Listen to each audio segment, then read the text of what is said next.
before, and Cowboys fans know exactly how this movie usually ends. The moment reports started circulating that Jerry Jones might try to speak directly to the George Pickens instead of working full through his agent, alarms went off across the Dallas Cowboys fan base. This was not just another contract rumor.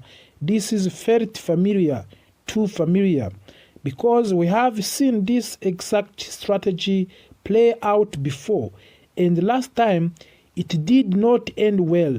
Today, we are breaking down what is really happening inside the star, why Jerry Jones' hands-on negotiation style keeps creating problems, how this situation mirrors the Micah Parsons fallout, and how all of this connect to the Cowboys' growing salary cap crisis and the release of the Trayvon Diggs and the uncertain future of the roster. This is not just about George Pickens, it is about control patterns and whether the Dallas Cowboys have learned anything from their recent past. Jerry Jones and the pattern Cowboys fans cannot ignore. Jerry Jones has always believed that his personal relationship with players matter more than traditional negotiation structures. He sees himself not just as an owner but as a father figure, a mentor, and a final decision maker. That approach worked decades ago. It does not work at the same way in today in National Football League. When agents are bypassed, trust erodes. When trust erodes, negotiation becomes personal. And when things become personal, business decision turns emotional. That's exactly what is happening with the Micah Parsons. Jerry Jones restricted full engaging with Parsons agents. Communications broke down, the relationship soured, and eventually Dallas made one of the most controversial moves in recent franchise history by trading away generation defensive talent. Now George Pickens is standing at the center of the similar storm. George Pickens and dedicated negotiation. Pickens is a player that Cowboys want to keep. There is no debate about that internally. He brings physicality, edge, and explosive ability to the wider receiver room. But he is also represented by David Murugeta, one of the most powerful and respected agents in NFL. That, of course, matters. When Jerry Jones says publicly that he will probably speak to both player and agent, but that he certainly intends to speaking with George, it sends a message, and that message is not reassuring. Agents exist for a reason. They protect the players from emotional pressure and ensure negotiation remains professional. When an owner publicly suggests direct communication with a player, it can be interpreted as an attempt to weaken the agent's position. This is where history starts repeating itself. Why this feels like Micah Parsons all over again? With Micah Parsons, the Cowboys believed they could manage the situation internally. Jerry Jones believed his relationship with the player would override the agent involvement. Instead, it created resentment. Parsons felt disrespected, his representation felt ignored, and Cowboys lost leverage the moment the situation became public. Now, Cowboys fans are asking a painful question. Is Jerry Jones doing it again? Because of if this negotiation with Pickens collapses, Dallas will not just lose a talent receiver, they will reinforce a league-wide repetition that negotiating with the Cowboys is unnecessarily complicated. The salary cap crisis makes everything worse. The timing of this could not be worse. Dallas Cowboys are projected to be anywhere from $35 million to $47 million over 2026 salary cap. That is not a small problem, that is a roster-shaping crisis. The team will be forced to restructure major contracts. Dak Prescott, CeeDee Lamb, Tyler Smith, every move will have consequences down to the line. This is why release of Trevon Diggs happened. Trevon Diggs and end of the soap era. When Cowboys parted away with the Trevon Diggs, it closed a long and frustrating chapter. Once a Pro Bowl cornerback, Diggs became ongoing question mark due to the injury and inconsistency. By releasing him, Dallas created approximately $12.5 million in cap saving for the 2026. They need that money desperately. Diggs will pass through waivers and likely become free agent. At 27 years old, he will get opportunities elsewhere, but his value is no longer what it once was. Potentially, landing spots may shown around the league, including New England, Los Angeles, Pittsburgh, and New York, but his departure speaks at larger truth.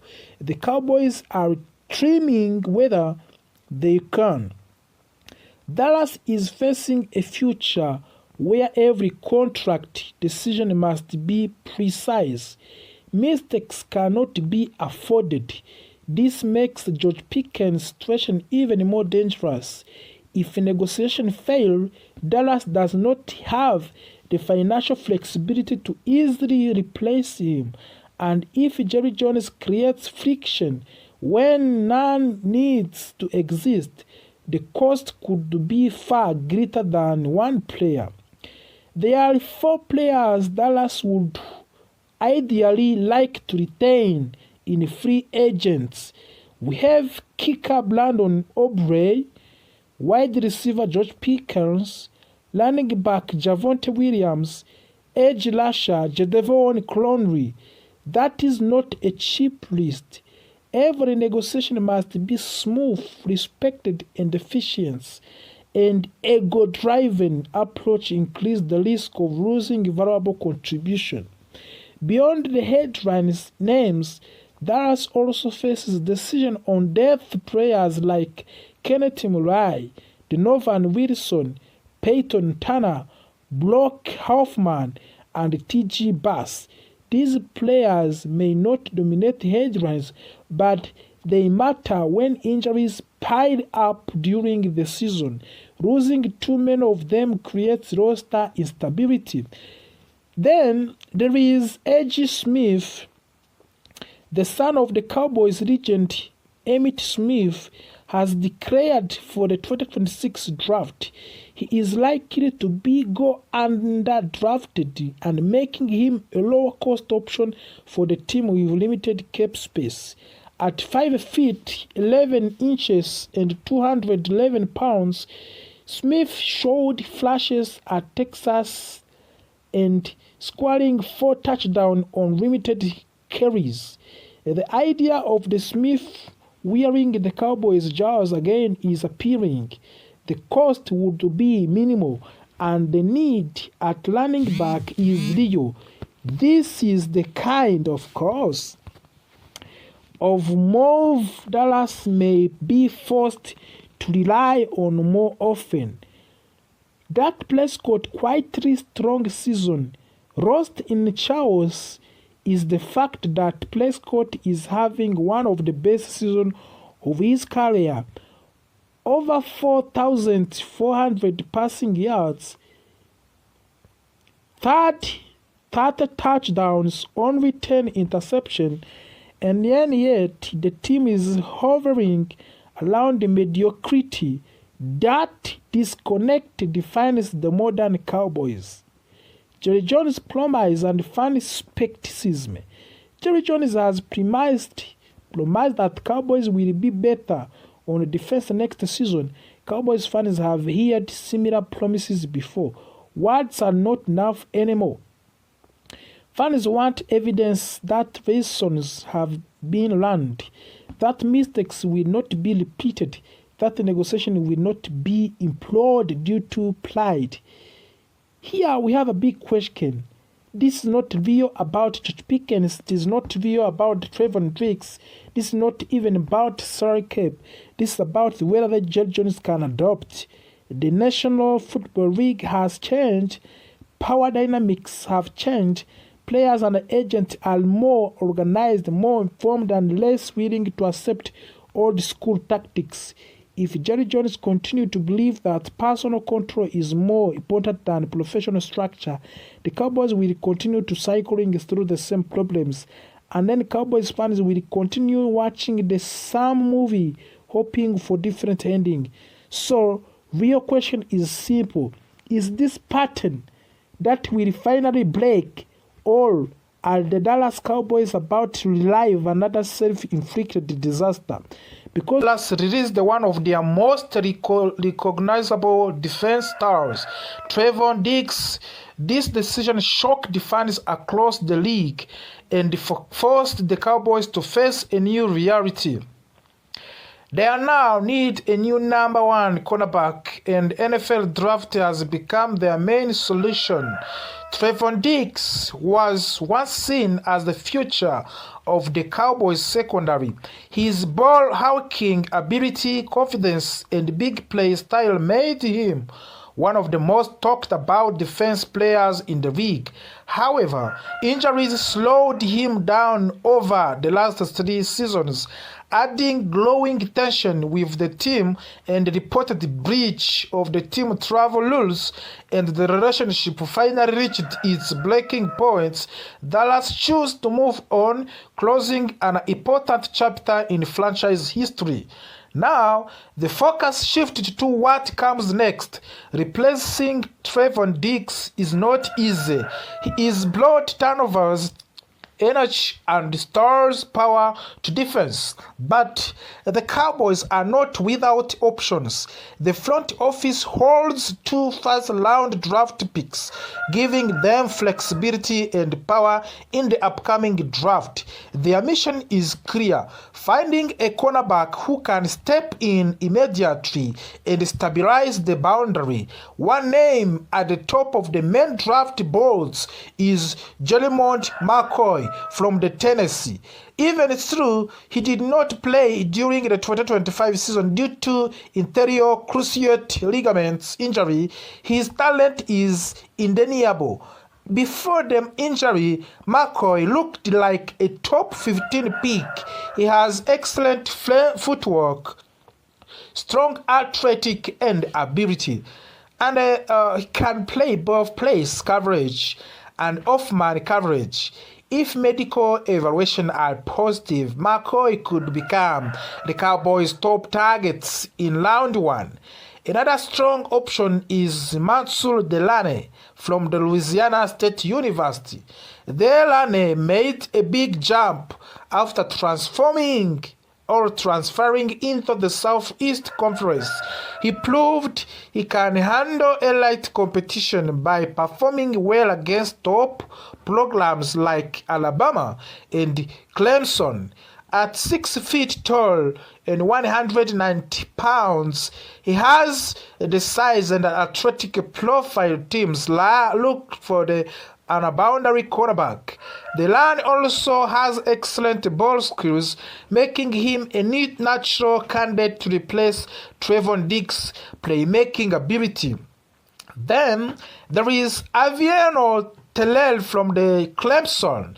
While he may not have an ideal size, his intelligence and techniques stand out.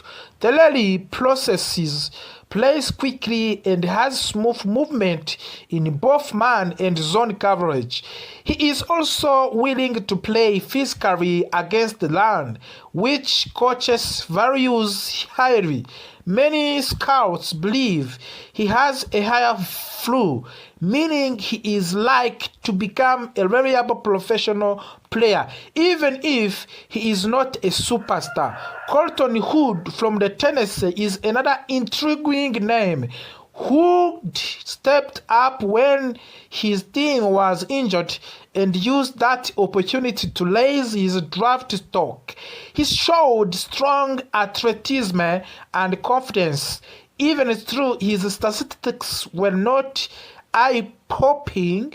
Declaring early for the draft surprised some people, but it suggests his camp received encouraging feedback from the league. Hood could be a late first-round pick or Masters selection if Dallas decides to trade down. Brandon Cisse from the South Carolina rounds out of the list a potential replacement. Cisse brings quick acceleration and strong instincts. He closes space fast and is aggressive attacking the football. While his tackling can be inconsistent, his ability to play man coverage gives him value at the next level. Some teams may even see him as the future slot cornerback, adding versatility to his profile. For the Cowboys, this draft is not just about replacing a player, it is about resetting the identity of the defense. The release of Trevon Diggs sends a message that performances, ability, and discipline matter. Dallas wants reliability as much as highlight plays, and their next cornerback must reflect that philosophy. As the offseason begins, all eyes will be on the Cowboys' draft strategy. Will they take risk on elite talent coming from off the injury? Will they choose a polished, ready-made starter, or they will trade down and breed depth? One thing is certain: the decision they make, the cornerback will shape the defense for the years to come. The Trevon Diggs era in Dallas is over. The next era is about to begin, and it will start on draft night when the Cowboys are back on the clock, such has made in years. So today we will break down everything. Who is Brian Flores? Why would the Cowboys want him? Why might the Vikings fight to keep him? What happens to the Matt Eberflus? And most importantly, can Jerry Jones actually pull this off? Let's begin. Brian Flores is not a new name in football. He has been coaching in NFL for many years. He started his career with New England Patriots. There, he learned under Bill Belichick. He helped to design defenses that won Super Bowls. Flores later became the head coach of the Miami Dolphins. In Miami, he took over a struggling team. He changed the culture. He made them tough. He made them competitive. Even when Dolphins did not have a right talent, they played hard. They played disciplined football. After leaving Miami, Flores became the defensive coordinator of the Minnesota Vikings. Since then, the Vikings' defense has improved greatly. They played fast, they play aggressive, they confuse quarterbacks, they force turnovers. This is why Flores is so respected across the league. Mike Florio reported something very important. He said the Cowboys are rocking. The words matters. It means Dallas is not taking publicly, but Behind the scenes, they are watching and they are planning. Florio also suggests that Dallas is destined to fire Matt Eberflus. This comes after what many describe as disastrous reunion year. The Cowboys defense struggled. There was confusion, there was breakdowns, and it did not help that Jerry Jones traded away the defensive best player just 10 days before week 1. That decision shocked many fans. Now, weak insiders believe Dallas will go after Brian Flores' hold. And if Jerry Jones truly wants a Super Bowl, he may need to open his warrant. The Cowboys defense has talent like Trayvon Diggs, young athletic players everywhere, but talent alone is not enough. You need scheme, you need discipline, you need identity. Brian Flores brings all of that. His defense